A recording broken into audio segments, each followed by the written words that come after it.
সুপ্রিয় নবম ও দশম শ্রেণীর শিক্ষার্থীবৃন্দ, তোমাদের সবাইকে শুভেচ্ছা জানাচ্ছি আরো একটি নতুন ভিডিওতে। তোমরা দেখছো বাপ্পিস একাডেমি ইউটিউব চ্যানেল এবং আমি বাপ্পি স্যার রয়েছি তোমাদের সাথে। আজকের এই ভিডিও বা লেসনের মাধ্যমে তোমাদেরকে কমপ্লিট করিয়ে দিব ইউনিট 1 লেসন 2 এর বি নাম্বারে যে প্রশ্নটি রয়েছে সেই প্রশ্নটি। এটি মূলত একটি গ্রুপ ওয়ার্ক। তো গ্রুপ ওয়ার্কটি কিভাবে করবে না করবে সেটি তোমাদেরকে আজকে জানিয়ে দিব। তো তোমরা জানো ইতিমধ্যে আমি গাল গল্পের বাংলা সহ তোমাদেরকে বুঝিয়ে দেওয়ার চেষ্টা করেছি। তারে যারা এখনো ওই ভিডিওটি দেখোনি তোমরা ভিডিওটা দেখে আসতে পারো।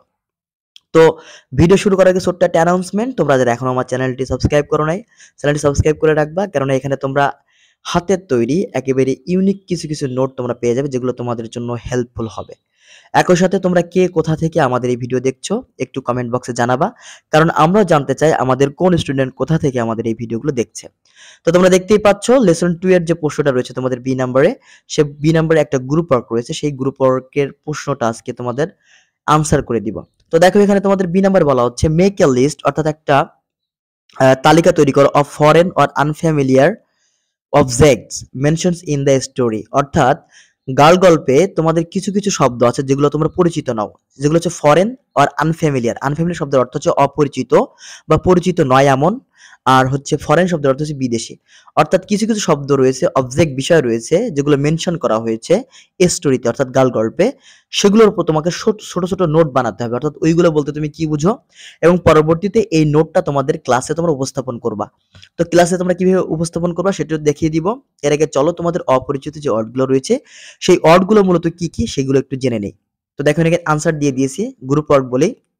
Here are the list of foreign or unfamiliar objects, অর্থাৎ এখানেই রয়েছে কি তোমাদের যে বিদেশি এবং অপরিচিত যে শব্দগুলো রয়েছে সেই শব্দগুলো রয়েছে। যেমন দেখো তোমাদের গার্ল গল্পের ভিতরে তোমরা যেটা জেনেছো পামকিন ফ্রাইটার্স শব্দের অর্থ হচ্ছে পামকিন ফ্রাইড রাইস বলতে তুমি কি বুঝো? এটা হচ্ছে টিকা বা নোট। নোট বলতে এখানে টিকা। দেখো এখানে টিকা কি রয়েছে? A traditional Caribbean dish made by frying a butter mixed with pumpkin, often served as a snack or appetizer. তো এটার বাংলা দেখো, এটি একটি ঐতিহ্যবাহী ক্যারিবিয়ান খাবার যা কুমড়া মিশ্রিত বাটার দিয়ে ভাজা হয়।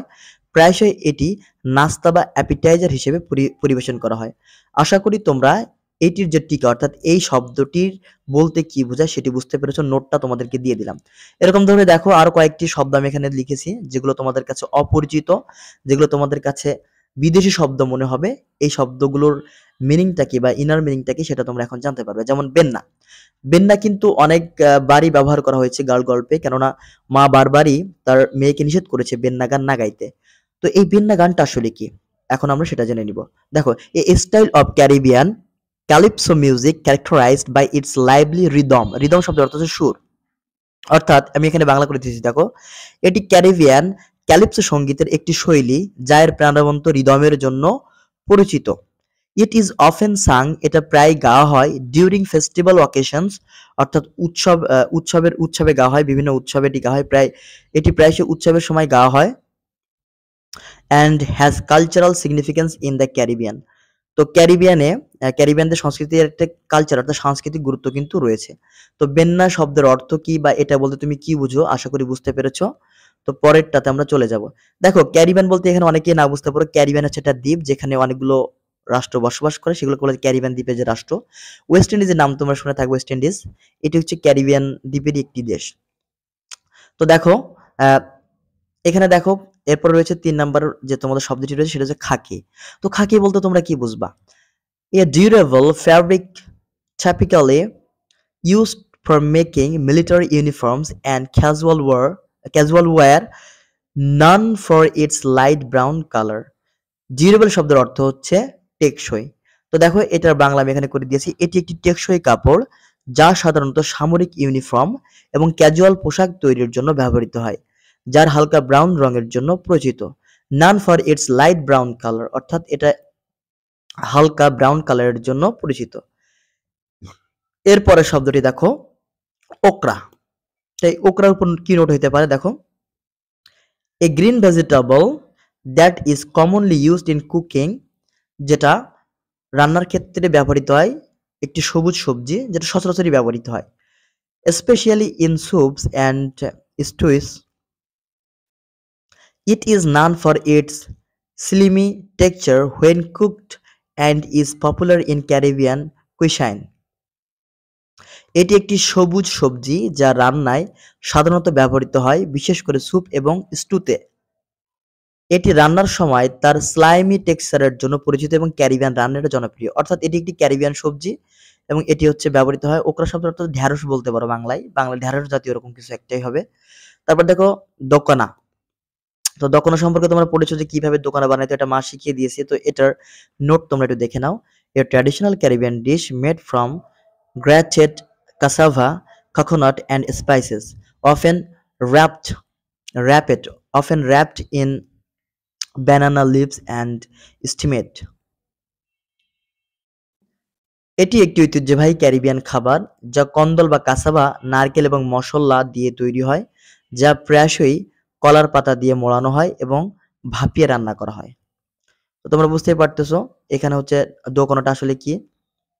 এবার দেখো Pepper pot, a spicy stew originating from the Caribbean made with meat, spices, and sometimes vegetables. It is often served with rice or bread. এটি একটি মশলাদার স্টু যা ক্যারিবিয়ান থেকে উদ্ভূত মাংস, মশলা এবং কখনো কখনো সবজি দিয়ে তৈরি করা হয়। এটি প্রায়শই ভাত এবং রুটির সাথে কি করা হয়? পরিবেশন করা হয়। ইট ইজ অফেন সার্ভ, পরিবেশন করা হয় with rice and bread. Rice or bread অর্থাৎ রুটি অথবা ভাত অথবা রুটির সাথে এটা পরিবেশন করা হয়। এরপরে দেখো ৭ নম্বরে ব্রেড পুডিং। তো ব্রেড পুডিং এর নোটটা কি? A dessert made from the stale bread soaked in a mixture of milk, sugar and eggs. এটি একটি মিষ্টান্ন যা পুরনো রুটি, দুধ, চিনি এবং ডিমের মিশ্রণে ভিজিয়ে দেন তারপরে বেকড কি করা হয়? তারপরে বেক করা হয় বা তৈরি করা হয়।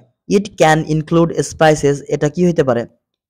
ঝাল হইতে পারে, and fruits for added flavour, এবং ফলও যুক্ত করা হয়। এটি স্বাদের জন্য মশলা এবং ফলও যুক্ত করা হতে পারে।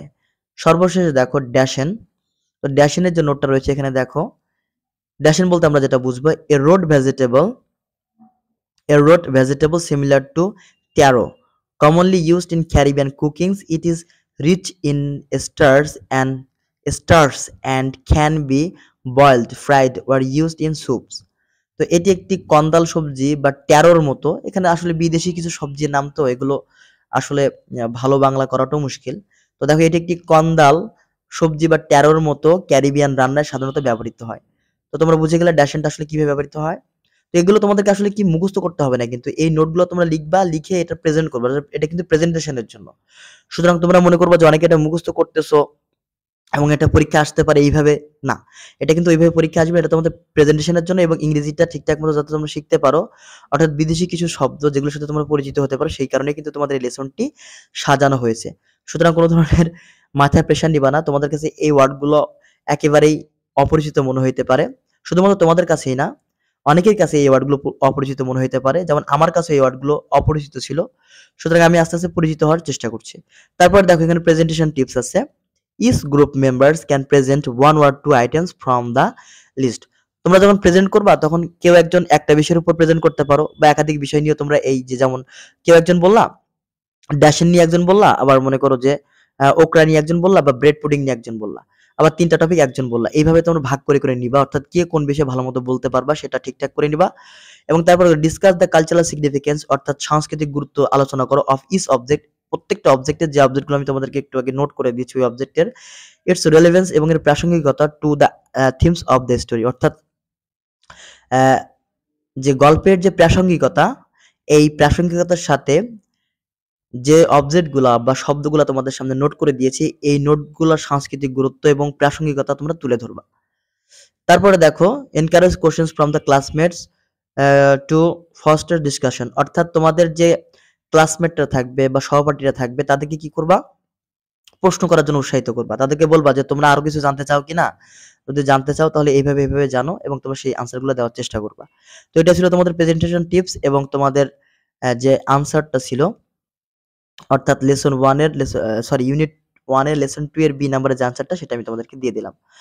আশা করি ভিডিওটা তোমাদের একটু হলেও উপকার এসেছে এবং তোমরা আবারও বলবা যারা চ্যানেলটি এখনো সাবস্ক্রাইব করো নাই, চ্যানেলটি সাবস্ক্রাইব করে নিবা। আর একই সাথে যেসব অভিভাবকবৃন্দ এবং শিক্ষকরা আমার ভিডিও দেখলেন সবাইকে জানাই শুভেচ্ছা এবং স্বাগতম। তো আজকে এই পর্যন্তই। ভালো থাকুন, সুস্থ থাকুন। দেখা হবে খুব তাড়াতাড়ি অন্য কোনো ভিডিওতে। টাটা, বাই বাই, আসসালামু আলাইকুম।